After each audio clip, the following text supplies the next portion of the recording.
This video is presented in the form of an audiobook with subtitles. Screenshot the part that resonates with you, or simply sit back, listen, and enjoy, and I hope this helps. You know what's strange? We all want to grow, to be better, to heal, to live up to our potential. But sometimes, the more we improve, the worse we feel. We start with good intentions, wanting peace, purpose, confidence, and we end up becoming our own biggest critics. We read every book, follow every morning routine, listen to every podcast, and somehow we feel further from ourselves than ever before.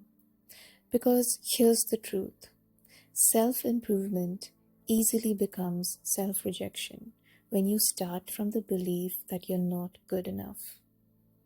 It doesn't happen overnight. It starts small.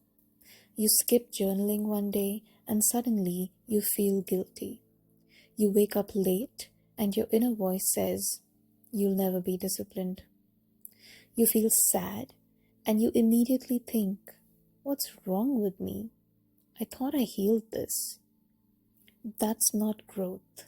That's self-punishment disguised as self-care. And what's scary is the world rewards this mindset. We glorify hustle. We glorify optimization. We are told that every hour must be productive. Every emotion must have a reason, and every weakness must be fixed. But the more you treat yourself like a machine, the more you disconnect from your humanity. And healing without humanity is just performance. So, why do we do this? Because deep down, many of us learned that love is conditional. We were praised when we achieved, accepted when we behaved, and noticed when we impressed. So, as adults, we repeat that pattern with ourselves. We start giving love only when we earn it, when we are productive, calm, perfect. And when we fall short, we withdraw love from our own selves. And that's why you can be doing all the right things and still feel empty, because your motivation isn't self-love, it's fear.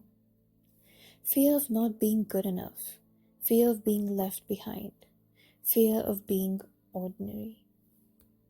True self-improvement doesn't start with fear, it starts with safety. You can only change peacefully when you no longer believe your worth depends on changing. Let's talk about the never enough cycle.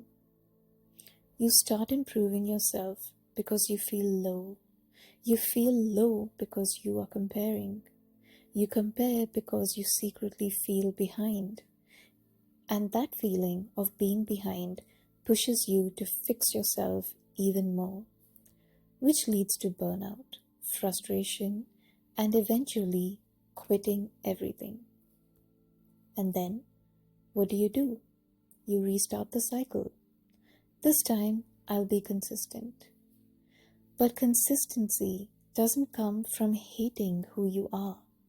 It comes from caring about who you're becoming. If your self-improvement is built on self-hate, it will collapse every time you get tired. But if it's built on self-acceptance, it will carry you through even the bad days. Here's the paradox. The moment you stop trying to fix yourself, you start to change for real. Real growth doesn't feel like control, it feels like release. It's not rigid, it's fluid. It's not, "I must be better." It's, "I deserve better." When you start improving from love, not lack, you stop running in circles and start moving in rhythm with yourself. You realize you can meditate because you enjoy peace, not because you're trying to silence your anxiety. You can work out because you love your body, not because you're disgusted by it. You can journal to understand yourself, not to fix yourself. That shift from fixing to befriending changes everything. Let's redefine what self-improvement actually means. It's not about adding more routines or rules. It's about subtracting everything that makes you feel unworthy. You don't need to become a new person. You need to return to who you were before you learned to doubt yourself. Improvement isn't a checklist, it's awareness. It's knowing when you're forcing things. It's noticing when your goals are ego-driven instead of soul-driven. It's allowing mistakes to be teachers, not punishments. You're allowed to rest. You're allowed to be inconsistent. You're allowed to not have a morning routine that looks like a dead dog and still be improving. So, how do you start healing this pattern? Number 1, awareness. Notice when your motivation is coming from fear or pressure. Ask yourself, am I doing this because I love myself or because I don't? Number 2, self-compassion. Replace the inner critic with an inner friend. Talk to yourself the way you would talk to somebody you are rooting for. Number 3, redefine progress. Progress isn't being perfect. It's being more present. It's reacting with more patience. It's showing up when it matters, not all the time. Celebrate being. Every moment you spend not fixing yourself but simply being with yourself is a moment of healing. So here's the truth. Self-improvement isn't about becoming the best version of yourself. It's about remembering the parts of you that already were. You don't have to earn your worthiness. You were born with it. So the next time you feel behind, remember, you're not failing at growth. You're learning how to love yourself while growing. And that is the hardest and the most beautiful kind of progress there is.